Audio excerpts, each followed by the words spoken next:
വിളക്കുകൊളുത്തി ആരും പറയുടെ കീഴിൽ വയ്ക്കാറില്ല, പീഠത്തിന്മേലാണ് വയ്ക്കുക.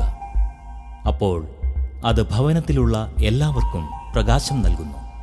മത്തായി 5:15.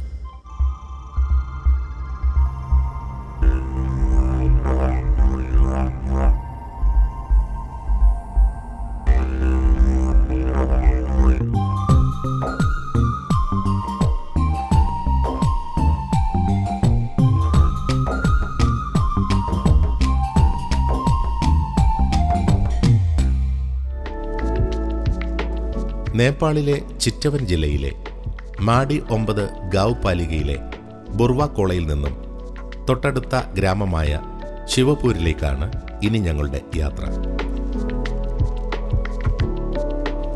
ബുർവാക്കോളയിൽ നിന്നും 1 മണിക്കൂർ യാത്രയുണ്ട് ശിവപൂരിലേക്ക്. രാവിലെ 8 മണിക്ക് നാരായൺഘട്ടിൽ നിന്നും ആരംഭിച്ച ഞങ്ങളുടെ യാത്ര നട്ടുച്ചയോടടുത്തിരിക്കുന്നു. മഴയും മൂടിക്കെട്ടിയ അന്തരീക്ഷവും ഞങ്ങളുടെ യാത്രയെ ഒരൽപ്പം ദുഷ്കരമാക്കി മാറ്റിയിട്ടുണ്ട്. വിശാലമായ നെൽപ്പാടങ്ങൾ നേപ്പാളിലെ സമതല പ്രദേശങ്ങളിലെ മുഖ്യ കാഴ്ചയാണ്.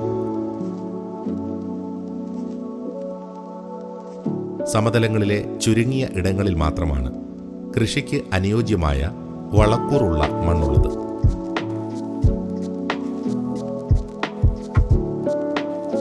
ഈ കാലഘട്ടങ്ങളിലും ഈ നാട്ടിലെ ജനങ്ങൾ കായികമായി അധ്വാനിച്ചു തന്നെയാണ് ഈ മണ്ണിൽ പൊന്നു വിളയിക്കുന്നത്. യന്ത്രവൽകൃതമായ കൃഷിരീതികൾ ഈ ജനസമൂഹത്തിന് ഇന്നും അന്യമാണ്. വ്യവസായ മേഖലകളിലും നിർമ്മാണ മേഖലകളിലും നേപ്പാൾ എന്ന കൊച്ചു രാജ്യം അനുഭവിക്കുന്ന തളർച്ച അവരുടെ കാർഷിക വൃത്തിയെ യന്ത്രവൽകൃതമാക്കുന്നതിന് തടസ്സം സൃഷ്ടിക്കുന്നുണ്ട്. കാലം തെറ്റി പെയ്യുന്ന മഴ ഈ മിഷൻ യാത്രയിൽ പലയിടങ്ങളിലും വലിയ തടസ്സം ഞങ്ങൾക്ക് മുൻപിൽ സൃഷ്ടിക്കുന്നുണ്ട്. അതിനാൽ തന്നെ ഇടയ്ക്കിടയ്ക്ക് മുറിച്ചു കടക്കേണ്ട പുഴകളിലെ ജലനിരപ്പ് കൂടി വരുന്നതിനാൽ പുഴ മുറിച്ചു കടക്കുക എന്നത് ഇവിടെ ഒരു സാഹസിക പ്രവൃത്തിയായി മാറുന്നുണ്ട്. വീണ്ടും ഒരു പുഴയെ കൂടി ഞങ്ങൾ മുറിച്ചു കടക്കുകയാണ്. ചെളിയുടെ അംശം ഇല്ലാത്ത പുഴയിലൂടെ വാഹനങ്ങൾ മുറിച്ചു കടക്കാൻ കഴിയുന്നത് ഈ നാട്ടിലെ പുഴകളുടെ ഒരു പ്രത്യേകതയാണ്. ശിവപൂരിൻ്റെ മണ്ണിലേക്ക് ഞങ്ങൾ കാലെടുത്ത് വയ്ക്കുമ്പോൾ തന്നെ ചാറ്റൽ മഴ ആരംഭിച്ചു. കാലം തെറ്റിപ്പെയ്യുന്ന മഴ കാർഷിക വിളകളെ സാരമായി തന്നെ ബാധിക്കുന്നുണ്ട്. ചിറ്റവൻ നാഷണൽ പാർക്കിൽ നിന്നും കുടിയിറക്കപ്പെട്ട ചപ്പാങ് ഗോത്രത്തിലുള്ള ആദിവാസികൾ താമസിക്കുന്ന കുടിലുകളാണ് ഈ കാണുന്നത്. പുല്ലുമേഞ്ഞ മേൽക്കൂരകൾക്ക് മുകളിൽ കാണുന്ന സോളാർ പാനലുകളാണ് പുതിയ കാലഘട്ടത്തിലെ ഇവരുടെ ഏക ആഡംബര വസ്തു എന്ന് നിശ്ശേഷം പറയാം. ഓരോ ഗ്രാമങ്ങളിൽ എത്തിച്ചേരുമ്പോഴും ഞങ്ങളോടൊപ്പം സഞ്ചരിക്കുന്ന ബ്രദേഴ്സ് ഗ്രാമീണ ജീവിതം അടുത്തറിയുന്നതിനായി അവരുടെ കുടിലുകളിലേക്ക് ഒരു ലഘു സന്ദർശനം നടത്തുന്നുണ്ട്.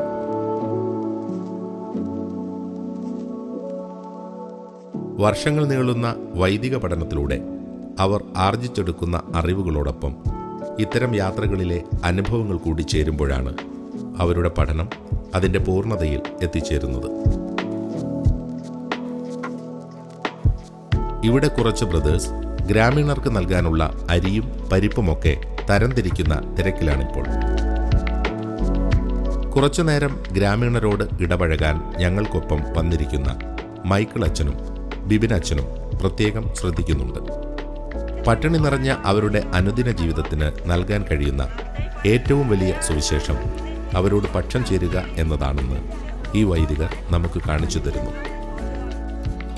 ഇവിടെ പരിപ്പ് ചെറിയ കവറുകളിലേക്ക് ബ്രദേഴ്സ് പകർത്തിക്കൊണ്ടിരിക്കുകയാണ്. ഈ ഗ്രാമീണരുടെ വിശേഷാവസരത്തിലെ ഭക്ഷണമാണ് അരിയും പരിപ്പും എന്ന് പ്രത്യേകം ഓർമ്മിക്കേണ്ടതുണ്ട്. നമ്മുടെ മലയാളികൾ എല്ലാ ദിവസവും കഴിക്കുന്ന ആഹാരം അവർക്ക് വിശേഷാവസരത്തിൽ മാത്രം കഴിക്കുന്ന ഒന്നാകുമ്പോൾ നേപ്പാളിലെ ദാരിദ്ര്യം എത്രത്തോളമുണ്ടെന്ന് നമുക്ക് ഊഹിച്ചെടുക്കാവുന്നതാണ്.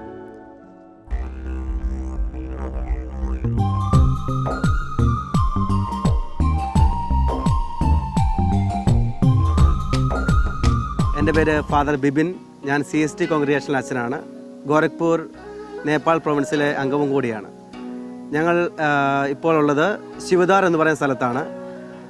ഏകദേശം 52ാമത്തെ ഡിസ്ട്രിബ്യൂഷനാണ് ഇന്നിപ്പോൾ നടക്കുന്നത്.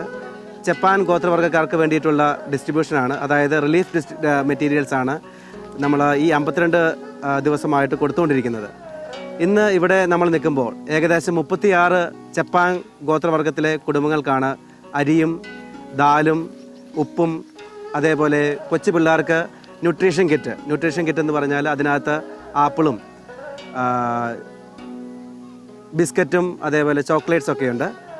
അപ്പോൾ പ്രധാനമായിട്ടും ഈ ഏരിയ എന്തുകൊണ്ട് കോൺസെൻട്രേറ്റ് ചെയ്യുന്നു എന്ന് വെച്ചാൽ, ഈ പ്രത്യേക ഗോത്രവർഗ്ഗക്കാരെ എന്തുകൊണ്ട് നമ്മൾ സഹായിക്കുന്നു എന്ന് വെച്ചാൽ, നേപ്പാളിലെ ഏറ്റവും താഴെക്കിടയിൽ കിടക്കുന്ന ഒരു ഗോത്രവർഗ്ഗക്കാരാണ് ജപ്പാൻ വർഗ്ഗക്കാർ. അപ്പോൾ ഈ സ്ഥലത്തിൻ്റെ പ്രത്യേകത എന്ന് പറഞ്ഞാൽ ചിറ്റവൻ നാഷണൽ പാർക്ക് ഈ തൊട്ടപ്പുറത്താണ്. ഈ ഒരു പുഴയുണ്ട് ഇവിടെ. ഈ പുഴയ്ക്ക് തൊട്ടപ്പുറത്ത് ചിറ്റവൻ നാഷണൽ പാർക്കാണ്. ഈ ഫോറസ്റ്റിൽ ഈ കാടിനെ ആശ്രയിച്ച് ജീവിച്ചിരുന്ന മനുഷ്യരാണ് ഇവർ ഒക്കെ. അപ്പോൾ 2019 ഒരു നിയമം വന്നു, കാടിൻ്റെ ഉള്ളിൽ താമസിക്കാൻ പാടില്ല എന്ന്. ആ നിയമം വന്നതിന് ശേഷം ഗവൺമെൻറ് ഇവരെ അവിടെ നിന്ന് കുടിയൊഴിപ്പിച്ച്, ഇതൊരു പുറമ്പോക്ക് ഭൂമിയാണ് ഇവിടെ കാണുന്നത്. അപ്പോൾ ഈ പുറമ്പോക്ക് ഭൂമിയിൽ താമസിക്കാൻ വേണ്ടിയിട്ട് അവരെ ഇങ്ങോട്ട് മാറ്റി പാർപ്പിക്കുകയാണ് ചെയ്തത്.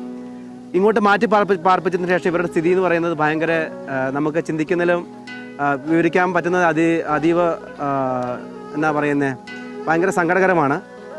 കാരണം ഇവിടെ വന്നതിന് ശേഷം ഇവർക്കുള്ള കൃഷിഭൂമി എന്ന് പറയുന്നത്, ഇവരുടെ ശൈലി കൃഷി ജീവിക്കുക എന്ന് പറയുന്നത് ഇവരുടെ ശൈലിയിലില്ല. കാരണം കാടിനെ ആശ്രയിച്ച് ജീവിക്കുന്നവരാണ്. അപ്പോൾ ഈ ഒരു 3 വർഷക്കാലമായിട്ട് പതുക്കെ ഇവിടുത്തെ നാട്ടിലെ സ്ഥിതിയും ഇവിടുത്തെ കൃഷി രീതിയൊക്കെ പഠിച്ച് പതുക്കെ ഇവർ കൃഷിയൊക്കെ പഠിച്ച് ഇവിടുത്തെ രീതിയിൽ നെല്ലൊക്കെ കൃഷി ചെയ്ത് മുമ്പോട്ട് പോകുന്നു. എന്നാൽ ഇവർക്ക് കഴിക്കാൻ പറ്റുന്ന അത്രയും ഉൽപ്പാദിപ്പിക്കാൻ അവർക്ക് സാധിക്കുന്നില്ല. അപ്പോൾ നഗരത്തിലേക്കൊക്കെ പോയിട്ട് വേണം ഇവർക്ക് ജോലി കണ്ടുപിടിച്ച് ഭക്ഷണമൊക്കെ കൊണ്ടുവരാനായിട്ട്. അപ്പോൾ ഈ ഒരു 6 മാസം 7 മാസക്കാലം മാത്രമാണ് ഇവർക്ക് നന്നായിട്ട് ജോലിയുള്ളൂ. പിന്നെ മഴക്കാലം ആകുമ്പോഴത്തേക്കും ഇവർക്ക് ഭയങ്കര ബുദ്ധിമുട്ടാണ്. അപ്പോൾ അത് കാരണമാണ് നമുക്ക് ഈ ഒരു 30 കിലോ അരിയും ദാലും ഭക്ഷണ സാധനങ്ങളൊക്കെ ആയിട്ട് നമ്മളിവിടെ വരുന്നത്. വീണ്ടും നമ്മൾ വേറൊരു സ്ഥലത്തേക്ക് പോകും. അതും ഇതേപോലെ തന്നെ ഏകദേശം ഒരു 80ഓളം ജപ്പാൻ കുടുംബങ്ങൾ താമസിക്കുന്ന സ്ഥലങ്ങളാണ്. ഈ ജപ്പാൻ കുടുംബങ്ങളുടെ പ്രത്യേകത, ഒരു ക്രിസ്ത്യാനികളുണ്ട്, അതേപോലെ അവരുടെ ആനിമിസ്റ്റാണ്. അതായത് എന്നാ പറയുന്നത്, ആത്മാക്കളെ ആരാധിച്ച് ജീവിക്കുന്നവർ എന്നൊക്കെ പറയാം. അപ്പോൾ ഈ 2 മിക്സ്ഡ് ഗ്രൂപ്പും അതേപോലെ മഗർ ഗ്രൂപ്പും ഉണ്ട്. അവരുടെ തന്നെ ഇതിലൊന്നും പെടാതെ ഒരു വിശ്വാസവും, അതായത് നമ്മുടെ ഈ എന്നാ പറയുന്നത് മരങ്ങളെയും കല്ലുകളെയും ആരാധിച്ച് ജീവിക്കുന്നവരൊക്കെ ഉണ്ട്. അപ്പം ഈ ഒരു മിക്സ്ഡ് കമ്മ്യൂണിറ്റിയാണ് ഇവിടെ ഉള്ളത്. ഇവർക്ക് വേണ്ടിയിട്ടാണ് നമ്മൾ ഇന്നത്തെ എന്നാ പറയുന്നത് റിലീഫ് മെറ്റീരിയൽസ് ഡിസ്ട്രിബ്യൂട്ട് ചെയ്യുന്നത്. ഇവിടെ ഏകദേശം നമുക്ക് 26 ബ്രദേഴ്സ്, നമ്മുടെ 5 അച്ഛന്മാർ, പിന്നെ നമ്മുടെ സഹായിക്കാനായിട്ട് വോളണ്ടിയേഴ്സും ഉണ്ട്. അപ്പോൾ ഇവരൊക്കെ തന്നെയാണ് ഏകദേശം 165 കുടുംബക്കാർ മൊത്തം ഇന്ന് നമ്മൾ കൊടുക്കുന്നത്. ഇവരൊക്കെ തന്നെയാണ് അൺലോഡ് ചെയ്യുന്നതും പാക്ക് ചെയ്യുന്നതും ഈ വില്ലേജസിനോട് ചേർന്ന് ഒക്കെയാണ് എല്ലാം ചെയ്യുന്നത്. കുട്ടികൾക്കുള്ള ന്യൂട്രീഷൻ കിറ്റിൻ്റെ വിതരണം ആരംഭിച്ചു കഴിഞ്ഞു. അവർ വരിവരിയായി വന്ന് അത് വാങ്ങിപ്പോകുന്നുണ്ട്. ഇവിടെ കാര്യപരിപാടികൾ ആരംഭിച്ചിരിക്കുകയാണ്.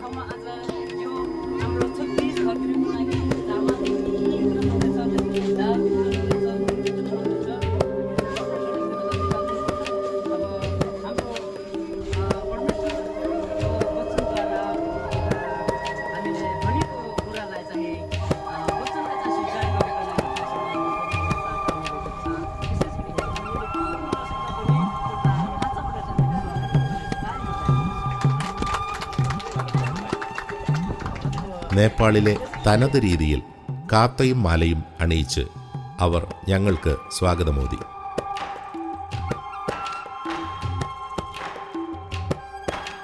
അരി വിതരണം ആരംഭിച്ചിരിക്കുന്നു. അവർ വരിവരിയായി വന്ന് തങ്ങളുടെ വിഹിതം വാങ്ങി നടന്നു പോകുന്നുണ്ടായിരുന്നു. ദാരിദ്ര്യത്തിൻ്റെ പടുകുഴിയിൽ വസിക്കുന്ന ഈ ആദിവാസി ഗോത്രത്തിലേക്ക് ഇറങ്ങിച്ചെന്ന് അവരെ അജ്ഞതയുടെ ലോകത്തു നിന്നും അറിവിൻ്റെ ലോകത്തിലേക്ക് കൈപിടിച്ചുയർത്താൻ ഒരുപാട് മിഷണറിമാർ ഈ മണ്ണിലേക്ക് ഇനിയും വരേണ്ടിയിരിക്കുന്നു. കേട്ടറിഞ്ഞ ദാരിദ്ര്യത്തെ നേരിട്ട് കണ്ടറിയുമ്പോൾ അത് തീർച്ചയായും ഹൃദയത്തെ സ്പർശിക്കാതിരിക്കുകയില്ല. ഹൃദയത്തെ തൊട്ട ചില അറിവുകൾ ബ്രദേഴ്സ് ഇനി നമ്മളോട് പങ്കുവയ്ക്കുന്നു. ഞങ്ങളുടെ ഞങ്ങളുടെ ഫിലോസഫി പഠനത്തിൻ്റെ ഭാഗമായി CPP എന്ന് പറഞ്ഞ കോണ്ടെക്സ്ച്വൽ ഫിലോസഫി പ്രോഗ്രാം എന്ന് പറഞ്ഞ ഇതിൻ്റെ ഭാഗമായി വില്ലേജ് എക്സ്പീരിയൻസിനും മിഷണറി എക്സ്പീരിയൻസിനും വേണ്ടിയാണ് ഞങ്ങൾ നേപ്പാളിലേക്ക് വന്നത്. ആക്ച്വലി ഇവിടെ എത്തിപ്പെട്ടപ്പോൾ എനിക്ക് നമ്മളൊക്കെ എത്ര അനുഗ്രഹിക്കപ്പെട്ടവരാണെന്ന ചിന്തയാണ് വന്നത്. നമുക്ക് കിട്ടിയ വിദ്യാഭ്യാസവും നമ്മുടെ സാമൂഹിക ഉന്നമനവും എല്ലാം വലിയ ദൈവാനുഗ്രഹം തന്നെയാണ്. പക്ഷേ ഇവർക്കൊക്കെ വിദ്യാഭ്യാസം ലഭിക്കുന്നില്ല. ഒത്തിരി ദാരിദ്ര്യത്തിൽ കഴിയുന്നവർ, വീടില്ല, അവർക്ക് വേണ്ട സ്ഥലങ്ങളില്ല, എല്ലാം നിഷേധിക്കപ്പെട്ടവർ, ഇവരൊക്കെ ഒത്തിരി നമുക്ക് കിട്ടിയിരുന്ന സാഹചര്യങ്ങൾ ഇവർക്കൊക്കെ കിട്ടിയിരുന്നെങ്കിൽ ഒരുപക്ഷെ ഇവരൊക്കെ ഒത്തിരി സമൂഹത്തിൻ്റെ ഉന്നതിയിലേക്ക് വന്നേനെ. ഇവിടെ വന്നതിന് ശേഷം എനിക്ക് ഉണ്ടായ മറ്റൊരു ചിന്ത ഇവിടെ പ്രവർത്തിക്കുന്ന മിഷണറിമാരെ കുറിച്ചാണ്. ഇവിടെ ചെയ്യുന്ന മിഷൻ പ്രവർത്തനങ്ങളെക്കാൾ വലിയ അത്ഭുതമാണ് ഇവിടുത്തെ മിഷണറിമാർ. ഒരു പ്രതിഫലവും പ്രതീക്ഷിക്കാതെ ഇവരുടെ ഈ പാവപ്പെട്ടവരുടെ ഉന്നമനത്തിന് വേണ്ടി സ്വന്തം ജീവിതം ബലിയഴിച്ചു വരുന്നത് തന്നെ നമുക്ക് പറയാം. അപ്പോൾ അവരുടെ ജീവിതത്തിൻ്റെ പ്രയത്നങ്ങളാണ് നമ്മളിവിടെ കാണുന്ന ചെറിയ ചെറിയ മാറ്റങ്ങളെല്ലാം. പ്രിയപ്പെട്ടവരെ, ഇത് കാണുമ്പോൾ ആക്ച്വലി ഒരു മിഷണറി ആയി തീരണമെന്നുള്ള വലിയ ഒരു തീക്ഷ്ണത എൻ്റെ ഉള്ളിൽ ജനിക്കുന്നു. എൻ്റെ ഒരു ആഗ്രഹം ഇതാണ്, കേരളത്തിൽ സുവിശേഷ വേല ചെയ്യണം, അല്ലെങ്കിൽ ഒരു വൈദികനായി തീരണമെന്ന് ആഗ്രഹിക്കുന്ന എല്ലാവരും തന്നെ ഇത്തരം മിഷൻ സ്റ്റേഷനുകൾ സന്ദർശിക്കുക തന്നെ വേണം. അപ്പോൾ നമ്മുടെ ഉള്ളിൽ ഒരു മിഷണറി സ്പിരിറ്റ് ഈശോ ആഗ്രഹിച്ചതുപോലെ ഈ ചെറിയവരിൽ ഒരുവനെ പോലും ഉപേക്ഷിക്കാതെ എല്ലാവർക്കും വേണ്ടി ദൈവത്തിൻ്റെ സ്നേഹം പങ്കുവെച്ചു കൊടുക്കുവാനുള്ള ഒരു തീക്ഷ്ണത നമ്മുടെ ഹൃദയത്തിൻ്റെ ഉള്ളിൽ നിറയും എന്നുള്ളത് തീർച്ചയാണ്. ശിവപൂരിൽ നിന്നും പ്യാവളിയിലേക്കാണ് ഇനി ഞങ്ങളുടെ യാത്ര.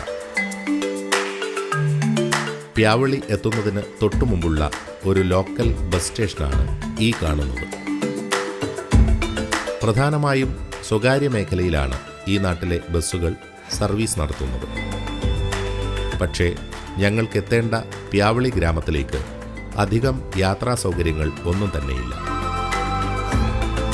പുഴകൾ മുറിച്ചു കടന്നും പുഴയിലൂടെ വാഹനം ഓടിച്ചും വേണം ആ ഗ്രാമത്തിൽ എത്തിച്ചേരാൻ. വീണ്ടും പുഴയിലൂടെയാണ് ഇപ്പോൾ ഞങ്ങളുടെ യാത്ര.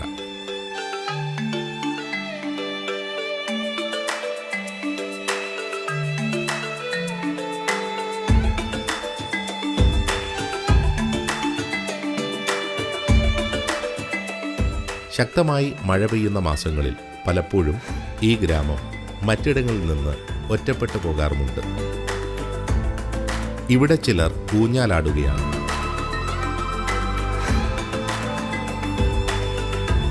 മുള കൊണ്ട് കെട്ടിയുണ്ടാക്കിയ ഈ ഊഞ്ഞാലുകൾ കേരളത്തിലെ ഓണക്കാലത്തിൻ്റെ ഓർമ്മകൾ സൃഷ്ടിച്ചെടുക്കുന്നുണ്ട്. വീണ്ടും മറ്റൊരു പുഴ മുറിച്ചു കടക്കേണ്ടിയിരിക്കുന്നു. മിഷൻ യാത്രകൾക്കിടയിലെ സാഹസിക യാത്ര കൂടിയാണ് ഈ പുഴയിലൂടെ വാഹനം ഓടിക്കുക എന്നത്.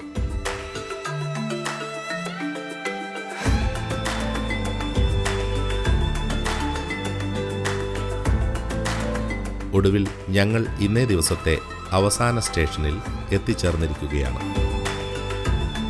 പുഴയുടെ തീരങ്ങളിലാണ് ഈ ഗ്രാമത്തിലെ ജനങ്ങൾ അധികവും വസിക്കുന്നത്. ചിറ്റവൻ നാഷണൽ പാർക്കിൽ നിന്നും കുടിയിറക്കപ്പെട്ടവർ തന്നെയാണ് ഈ ഗ്രാമത്തിലും വസിക്കുന്നത്. സർക്കാർ പുറമ്പോക്ക് ഭൂമിയിലാണ് ഇവരുടെ കുടിലുകളുള്ളത്. വാഹനങ്ങൾക്ക് എത്തിച്ചേരാൻ കഴിയുന്നിടത്തു നിന്ന് കുറച്ച് മുകളിലായാണ് ഈ ഗ്രാമത്തിലെ ഒരു പ്രൊട്ടസ്റ്റന്റ് പള്ളിയുള്ളത്. ഞാൻ അഭിജിത്ത്, ആലുവ ലിറ്റിൽ ഫ്ലവർ സെമിനാരിയിലെ തേർഡ് ഇയർ ഫിലോസഫി സ്റ്റുഡൻ്റാണ്. ഞങ്ങൾ തേർഡ് ഇയറിലെ കോണ്ടസ്റ്റൽ ഫിലോസഫിക്കൽ പ്രോഗ്രാമിൻ്റെ ഭാഗമായിട്ട് ഇവിടെ നേപ്പാളിലെ ഈ വില്ലേജിൽ ഇവിടുത്തെ ആൾക്കാരുമായിട്ട് ഇടപെടുവാനും ഇവിടുത്തെ ആൾക്കാരുടെ ജീവിതം അറിയുവാനും അവരെ സഹായിക്കുവാനുമൊക്കെ ആയിട്ട് ഇവിടെ എത്തിയതാണ്. ഇവിടെ എത്തിയപ്പോഴാണ് കേരളത്തിൽ നിന്നും വളരെ വ്യത്യസ്തമായ, വളരെ ശോചനീയമായ ഒരവസ്ഥയിലാണ് ഇവരുടെ ജീവിതമെന്ന് മനസ്സിലാക്കുവാൻ സാധിച്ചത്. ഇങ്ങോട്ടുള്ള വഴികൾ, പ്രത്യേകിച്ചും ആ മെയിൻ റോഡിൽ നിന്ന് ഇവരുടെ ഗ്രാമങ്ങളിലേക്കുള്ള വഴികളൊക്കെ വളരെ ദുർഘടമായ പാതകളായിരുന്നു. അവിടെ ഒത്തിരിയേറെ തവണ ഞങ്ങൾ ഇങ്ങോട്ട് വന്ന വാഹനങ്ങളൊക്കെ കേടുപാടുകൾ പറ്റുകയും ഒത്തിരി തവണ ഞങ്ങൾ ഇറങ്ങി ഉന്തേണ്ടി വരികയും അങ്ങനെ ഒത്തിരി പ്രശ്നങ്ങളൊക്കെ ഉണ്ടായിരുന്നു ഇങ്ങോട്ട് എത്തിച്ചേരുവാൻ. ഇവിടെ എത്തിയപ്പോൾ തന്നെ ഒത്തിരി വീടുകളും ഒത്തിരി കുടിലുകളും കണ്ടു. എല്ലാം വളരെ ചെറുതും ഇടിഞ്ഞു വീഴാൻ തക്ക രീതിയിലുള്ളതും അങ്ങനെ ഒത്തിരി ശോചനീയമായ രീതിയിൽ ആയിരിക്കുന്ന ഒത്തിരി ഭവനങ്ങളാണ്. ഇവിടെ ഉള്ള ആൾക്കാർക്ക് ഇച്ചിരി ഭക്ഷണം കൊടുക്കുവാനും ആവശ്യ സാധനങ്ങൾ എത്തിക്കുവാനും ഒത്തിരി മിഷണറിമാർ നമുക്കിടയിൽ ഇവിടെ പ്രവർത്തിക്കുന്നുണ്ട്. പക്ഷേ വളരെ കുറച്ച് ആൾക്കാർ മാത്രമാണ് നമ്മുടെ കൂടെ ഇവിടെയുള്ളത്. നമ്മുടെ വൈദികരും സന്യസ്തരുമായിട്ടുള്ള വളരെ കുറച്ച് അംഗങ്ങൾ മാത്രമേ ഇവിടെയുള്ളൂ. എന്നാൽ കേരളത്തിലൊക്കെ നമുക്ക് ഒരുപാട് വൈദികരും സന്യസ്തരുമൊക്കെ ഉണ്ട് ഇങ്ങനെയുള്ള ആൾക്കാരെ ഉയർത്തിക്കൊണ്ടുവരുവാനൊക്കെ. പക്ഷേ ഇവിടെ എത്തിയപ്പോഴാണ് മനസ്സിലാകുന്നത് ഇങ്ങനെയുള്ള ചേരി പ്രദേശങ്ങളിലേക്കും ഗ്രാമപ്രദേശങ്ങളിലേക്കും വനം പ്രദേശങ്ങളിൽ നിന്ന് കുടിയിറക്കപ്പെട്ടവരുടെ ഇടയിലേക്കുമെല്ലാം ഒത്തിരിയേറെ മിഷണറിമാരെ ആവശ്യമുണ്ട്. ഒത്തിരിയേറെ ബുദ്ധിമുട്ടുകൾ സഹിച്ചാണ് ഇവരിവിടെ ജീവിക്കുന്നത്. ഇവിടെ വെള്ളപ്പൊക്കവും മറ്റ് പ്രശ്നങ്ങളും മണ്ണിടിച്ചിലും ഉരുൾപൊട്ടലും എല്ലാം വരുമ്പോൾ ഒത്തിരിയേറെ പ്രതിസന്ധികളിലൂടെയും പ്രശ്നങ്ങളിലൂടെയും ജീവൻ തന്നെ രക്ഷിക്കാൻ സാധിക്കാത്ത അവസ്ഥകളിലൂടെയുമാണ് ഇവർ കടന്നു പോകുന്നത്. ഇങ്ങനെയുള്ള സന്ദർഭങ്ങളിലെല്ലാം നമ്മുടെ പ്രിയപ്പെട്ട മിഷണറിമാരാണ് ഇവരെ സഹായിക്കുവാൻ ആഹാരങ്ങളും ഭക്ഷണ സാധനങ്ങളും ധാന്യങ്ങളുമായും വസ്ത്രങ്ങളുമായൊക്കെ ഇങ്ങോട്ട് കടന്നു വരുന്നത്. പക്ഷേ വളരെ ചുരുക്കമാണ് അവരുടെ നമ്പർ. അതുകൊണ്ട് തന്നെ കേരളത്തിൽ നിന്ന് ഇപ്പോൾ ഒത്തിരിയേറെ ദൈവവിളികളുണ്ട്. അവരിൽ നിന്ന് ഒത്തിരിയേറെ ആൾക്കാർ മിഷണറിമാരായിട്ട് ഇങ്ങോട്ടൊക്കെ വരണമെന്ന് ഉള്ള ഒരു അഭിപ്രായം ഇവിടെ വന്നു കഴിഞ്ഞാൽ തന്നെ നമുക്ക് രൂപപ്പെടും. ഇവിടുത്തെ കുട്ടികൾക്കാണെങ്കിൽ ന്യൂട്രീഷൻസ് അത് ലഭിക്കാത്ത രീതിയിലുള്ള വളരെ പരിതാപകരമായ അവസ്ഥയാണ്. ഇവിടുത്തെ ഗവൺമെൻറ്റുകളോ മറ്റ് അധികാരവർഗമോ എന്തുകൊണ്ട് ഇവരിലേക്ക് തിരിഞ്ഞു നോക്കുന്നില്ല എന്നതും ഒരു ചോദ്യചിഹ്നമായി നിലനിൽക്കുന്നുണ്ട്. ഇവർ ഒത്തിരിയേറെ മിഷണറിമാരെ സ്വാഗതം ചെയ്യുകയും ഇതുപോലെയുള്ള സോഷ്യൽ വർക്കുകൾക്ക് ഒത്തിരിയേറെ അവർക്ക് തണലാവുകയും ചെയ്യുന്ന ഒരു മണ്ണാണിത്. അല്ലാണ്ട് മറ്റു പ്രശ്നങ്ങളുടെ പേരിൽ അവർ നമ്മുടെ പ്രവർത്തനങ്ങളെ അവർ തടയിടുകയോ എതിർക്കുകയോ ഒന്നും ചെയ്യുന്നില്ല. മറിച്ച് നമ്മൾ ഒത്തിരിയേറെ സ്നേഹത്തോടെ അവർ നമ്മളെ സ്വാഗതം ചെയ്യുന്നുണ്ട്. നമ്മുടെ കുട്ടികൾക്കും എല്ലാം മാതാപിതാക്കളും എല്ലാവരും നമ്മളെ വളരെ സ്നേഹത്തോടെ സ്വാഗതം ചെയ്യുന്നുണ്ട്. ഞങ്ങൾ വിതരണത്തിനായി കൊണ്ടുവന്നിരിക്കുന്ന അരിയും മറ്റു സാധനങ്ങളും പള്ളിയുടെ മുറ്റത്താണ് ഇറക്കി വയ്ക്കുന്നത്. ബ്രദേഴ്സ് തങ്ങളുടെ ജോലി ആരംഭിച്ചു കഴിഞ്ഞു.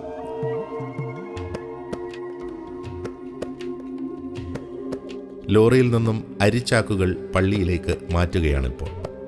അവർ അരിച്ചാക്കുകൾ ഇറക്കുന്നതിനിടയിലായി ആ ഗ്രാമത്തിലെ ഒരു കൊച്ചുകുട്ടി ഒരു ചാക്കുമെടുത്തു പോകുന്ന കാഴ്ച ഞങ്ങളുടെ ശ്രദ്ധയിൽപ്പെട്ടു. ആദ്യം ആ കാഴ്ച ഒരു കൗതുകം പോലെ തോന്നിച്ചെങ്കിലും പിന്നീട് മനസ്സിലൊരു വേദനയോടുകൂടിയാണ് ഞങ്ങൾ ആ ദൃശ്യം പകർത്തിയെടുത്തത്. 10 വയസ്സിനോടടുത്ത് പ്രായം തോന്നിക്കുന്ന ആ കുട്ടി എത്ര നിസ്സാരമായിട്ടാണ് 30 കിലോ തൂക്കം വരുന്ന ആ ചാക്കുമെടുത്ത് ഈ കയറ്റം കയറി വരുന്നത്. കുഞ്ഞുനാളുകളിൽ പെൻസിലും പേനയും പിടിക്കേണ്ട ആ കുരുന്ന് കൈകൾ കൊണ്ട് അവൻ ആ ചാക്കെടുക്കുമ്പോൾ തന്നെ ഈ ഗ്രാമീണർ അനുഭവിക്കുന്ന ദാരിദ്ര്യം എത്രമാത്രമുണ്ടെന്ന് നമുക്ക് ഊഹിക്കാവുന്നതാണ്. സ്കൂളിൽ പോകേണ്ട പ്രായത്തിൽ ജോലിക്കിറങ്ങേണ്ടി വരുന്ന കുരുന്നു ബാല്യങ്ങൾ ഒരു തീരാവേദനയായി തൊട്ടുമുമ്പിലൂടെ സഞ്ചരിക്കുന്നുണ്ടായിരുന്നു. ഗ്രാമീണ സ്ത്രീകളും ഞങ്ങളെ സഹായിക്കാനായി എത്തിയിരിക്കുന്നു. മടിച്ചു നിന്ന യുവാക്കളും ഇപ്പോൾ ഞങ്ങളോടൊപ്പം ചേർന്ന് ചാക്കുകൾ പള്ളിയിലേക്ക് കൊണ്ടുവരുന്നുണ്ട്.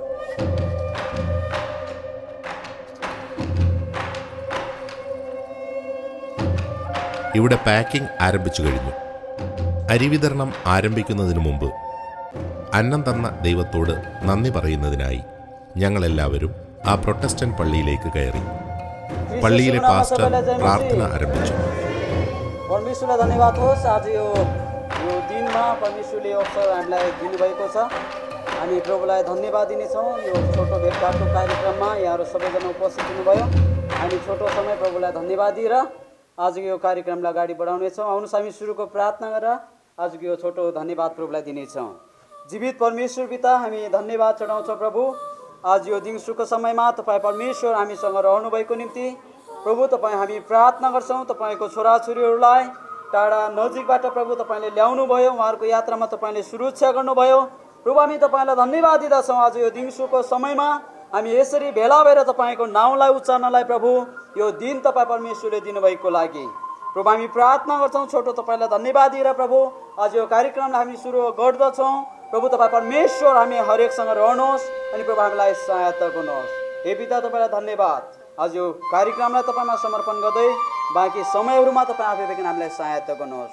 बिन्ती अनि प्रार्थना चढाउँछु ख्रीष्ट येशूको नाउँमा, Amen.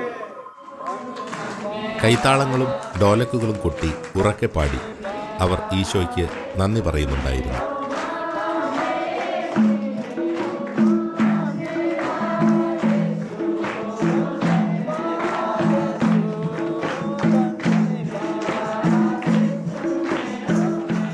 ഇവിടെ കൊച്ചുകുട്ടികൾ വരെ എത്ര ഭയഭക്തിയോടുകൂടിയാണ് പ്രാർത്ഥനയിൽ പങ്കെടുക്കുന്നത്.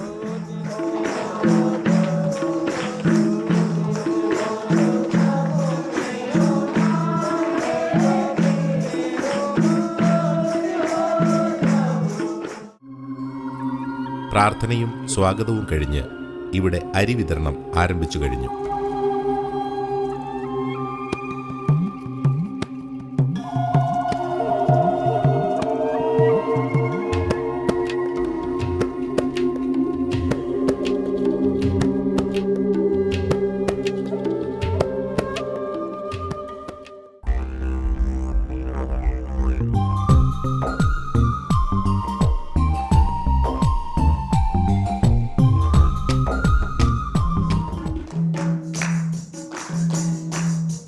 നേപ്പാളി ഭാഷയിലുള്ള ദൈവസ്തുതി ഗാനങ്ങൾ അവർ ഒരിക്കൽ കൂടി ഞങ്ങൾക്കു വേണ്ടി പാടിത്തന്നു.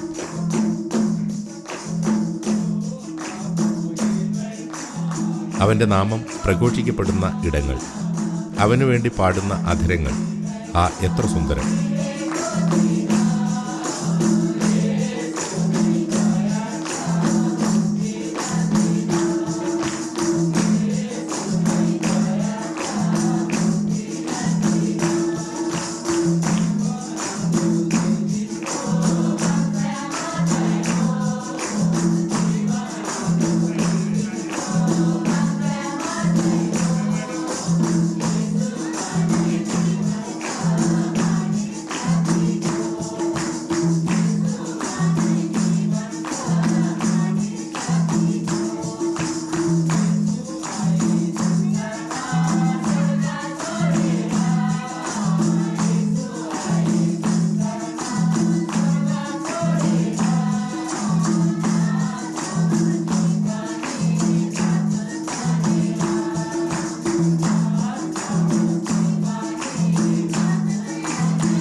സമയം 4 മണിയോടടുത്തു.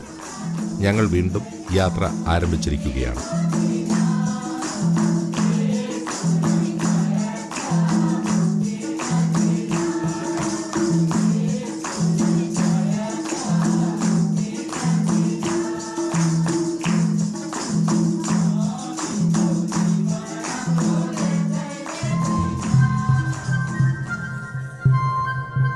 ഞങ്ങൾ വീണ്ടും ആദ്യം എത്തിയ ബുർവാക്കോളയിൽ തിരിച്ചെത്തിയിരിക്കുന്നു.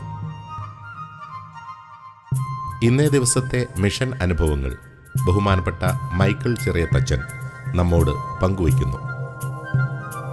ഇന്ന് ചിത്തവൻ ജില്ലയിലെ മാടി മുനിസിപ്പാലിറ്റിയിലാണ് ദുരിതാശ്വാസ പ്രവർത്തനങ്ങൾ നടത്തിയത്. ആദ്യം നടത്തിയത് ബുർവാക്കോള എന്ന് പറയുന്ന സ്ഥലത്താണ്. ചിത്തവൻ നാഷണൽ പാർക്കിൽ താമസിച്ചിരുന്ന ചെപ്പാങ് വർഗത്തിൽപ്പെട്ട ആളുകളെ അവിടുന്ന് മാറ്റി ഗവൺമെൻറ് അധിവസിപ്പിച്ച ഒരു സ്ഥലമായിരുന്നു. വളരെ ലളിതവും ദാരിദ്ര്യപൂർണവുമായ ഒരു പരിസ്ഥിതിയിലാണ് അവർ ജീവിക്കുന്നത്. ആദ്യത്തെ ദുരിതാശ്വാസ പ്രവർത്തനങ്ങൾ നടത്താൻ വേണ്ടി ഈ സ്ഥലത്താണ് വന്നത്. മഴ ചെറുതായിട്ടുണ്ടായിരുന്നെങ്കിലും അവിടുത്തെ ആളുകൾ വളരെ സ്നേഹപൂർവ്വം സ്വീകരിക്കുകയും ഇവിടുത്തെ പരമ്പര അനുസരിച്ച് പൂമാലയും ഖാത്തയും ഇട്ട് ഞങ്ങളെല്ലാവരെയും സ്വീകരിക്കുകയും സൽക്കരിക്കുകയും ചെയ്തു. അരിയും മറ്റ് സാധനങ്ങളും 55 വീട്ടുകാർക്കായി ഇവിടെ വിതരണം ചെയ്തു.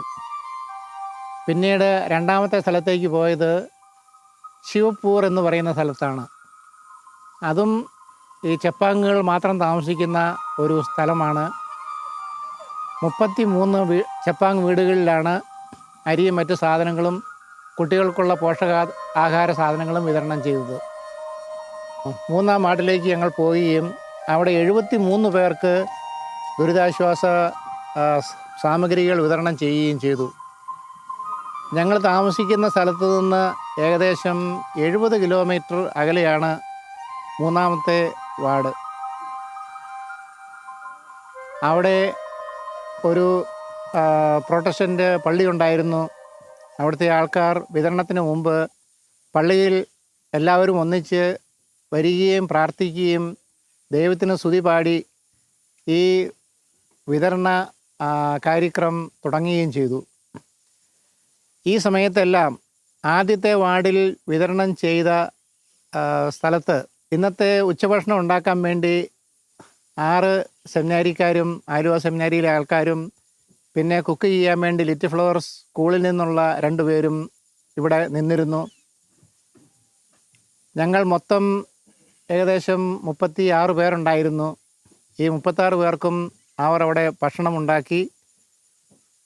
ഞങ്ങൾ ഭക്ഷണത്തിന് വേണ്ടി ഭക്ഷണം ഉണ്ടാക്കിയ സ്ഥലത്ത് തിരിച്ചെത്തിയപ്പോൾ കൃത്യം 4:45 മണിയായി വൈകുന്നേരം. എല്ലാവരും ഭക്ഷണം കഴിച്ചു. ഇനി സന്തോഷമായിട്ട് ഈ ദിവസം പര്യവസാനിപ്പിച്ച് ദൈവത്തിന് നന്ദി പറഞ്ഞ് ഞങ്ങളുടെ സ്ഥലത്തേക്ക് മടങ്ങാനുള്ള ഒരുക്കത്തിലാണിപ്പോൾ. ഇന്നത്തെ വളരെ നല്ലതും ജനോപകാരപ്രദവുമായ ദിവസം അവസാനിക്കുന്നു. നമുക്ക് ദൈവത്തിന് പ്രത്യേകം നന്ദി പറഞ്ഞ് ഒരു ഗീതം ആലപിക്കുകയും ഇന്നത്തെ ദുരിതാശ്വാസ വിതരണ പരിപാടികൾ അവസാനിപ്പിക്കുകയും ചെയ്യാം. നന്ദിയോടെ ഞാൻ സ്തുതി പാടിടും എന്റെ യേശുനാഥാ, എനിക്കായി നീ ചെയ്തൊരു നന്മയ്ക്കും ഇന്നു നന്ദി ചൊല്ലുന്നു ഞാൻ.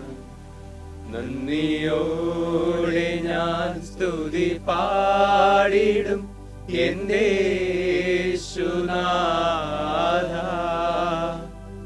എനിക്കായി നീ ചെയ്തൊരു നന്മയ്ക്കും ഇന്നു നന്ദി ചൊല്ലുന്നു ഞാൻ. അർഹിക്കാത്ത നന്മകളും എനിക്കേകിടും ദയാനിധേ, അർഹിക്കാത്ത നന്മകളും എനിക്കേകിടും ദയാനിധേ, യാചിക്കാത്ത നന്മകൾ പോലുമേ എനിക്കേകിയോനി സ്തുതി, യാചിക്കാത്ത നന്മകൾ പോലുമേ എനിക്കേകിയോനി സ്തുതി. നന്ദിയോടെ ഞാൻ സ്തുതി പാടിടും എന്റെ യേശുനാഥാ, എനിക്കായി നീ ചെയ്തൊരു നന്മയ്ക്കും ഇന്നു നന്ദി ചൊല്ലുന്നു ഞാൻ.